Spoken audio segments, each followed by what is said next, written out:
Hello viewers, this is Shovan. In today's class, we are going to learn a very interesting thing with the word enough. বন্ধুরা enough মানে যথেষ্ট, অর্থাৎ as much as we need বা as many as we need, আমাদের যতটা বা যতগুলি প্রয়োজন সেটাকে বলি যথেষ্ট। কিন্তু এই ওয়ার্ডটা কোন ক্ষেত্রে ইউজ করব, অর্থাৎ কোনো ওয়ার্ডের আগে বা পরে ইউজ করব সেটা নিয়ে অনেক কনফিউশন থাকে। তো আজকের ক্লাসে আমরা সেটাই কনফিউশনটা দূর করব। তো চলুন একে একে আলোচনা করি। বন্ধুরা এনাফ কথাটা আমরা তখনই আগে ইউজ করব, অর্থাৎ কোনো নাউনের আগে আমরা এনাফ কথাটা ইউজ করব এবং অ্যাডজেক্টিভ বা অ্যাডভার্বের পরে এনাফ কথাটা ইউজ করব। যেমন প্রথম এক্সাম্পল, এক্সপিরিয়েন্স মানে অভিজ্ঞতা, এটা একটা কিছুর নাম, তাহলে আমরা এর আগে এনাফ কথাটা ইউজ করব। যেমন হি has enough experience to handle the situation. এবারে যদি বলি এক্সপিরিয়েন্সড, অভিজ্ঞ, তখন কিন্তু আমরা এনাফ এক্সপিরিয়েন্সড করতে পারবো না।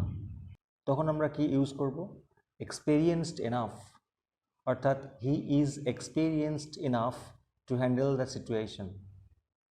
সেম ওয়েতে মানি, মানি মানে টাকা, অর্থাৎ এটা একটা নাউন, তাহলে বলতে পারি he has enough money to buy a car, তার যথেষ্ট টাকা আছে গাড়ি কেনার মতো।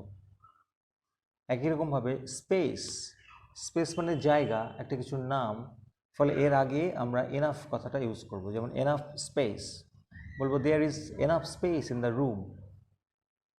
এনার্জি, শক্তি, এটাও একটা নাউন ফর্ম, বললাম he has enough energy to do the work, তার অনেক শক্তি আছে, যথেষ্ট শক্তি আছে কাজটি করার মতো।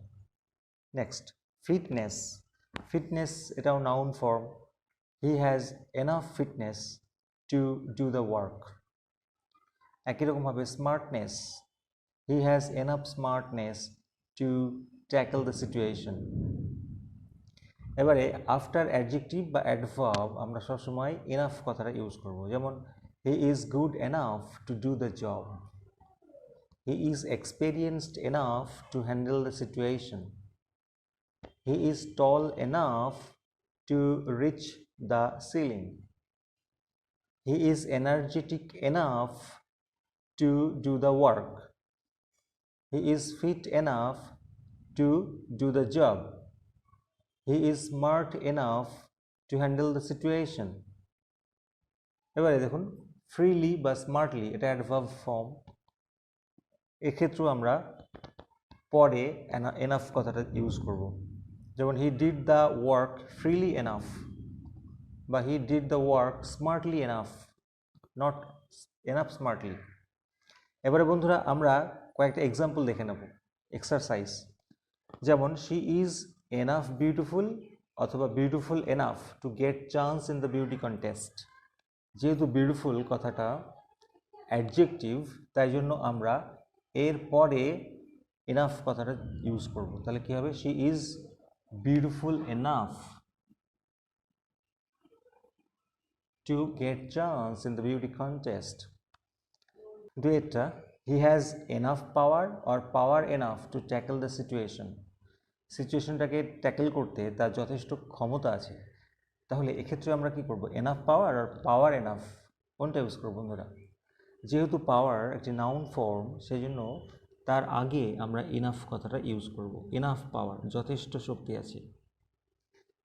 Third, I have dash love dash for you. আমার তোমার প্রতি যথেষ্ট ভালোবাসা আছে। এবার এনাফ লাভ আর love enough for you.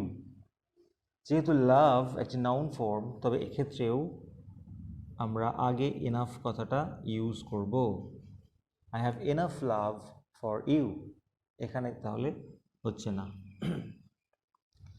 He has dash hatred, he has enough hatred বা hatred enough against the politicians. রাজনীতিবিদদের প্রতি তার যথেষ্ট ঘৃণা আছে। তাহলে এক্ষেত্রেও আমরা কোথায় ইউজ করব? আগে না পরে? যেহেতু হেট্রেড একটি নাউন ফর্ম, সুতরাং আমরা এনাফ কথাটাকে আগে ইউজ করব। হি has enough hatred against the politicians. So বন্ধুরা, আশা করছি তোমরা বুঝতে পেরেছো এনাফ কথাটাকে কোথায় কোথায় ইউজ করবে, কখন আগে বা কখন পরে। যখন নাউন হবে তার আগে আমরা এনাফ কথাটা ইউজ করব, যখন অ্যাডজেক্টিভ বা অ্যাডভার্ব হবে তারপরে আমরা এনাফ কথাটা ইউজ করব। তো আশা করছি ভিডিওটি তোমাদের ভালো লেগেছে। ভালো লাগলে অবশ্যই একটি লাইক করবে এবং চ্যানেলে নতুন হলে সাবস্ক্রাইব করে দিও। Thank you so much.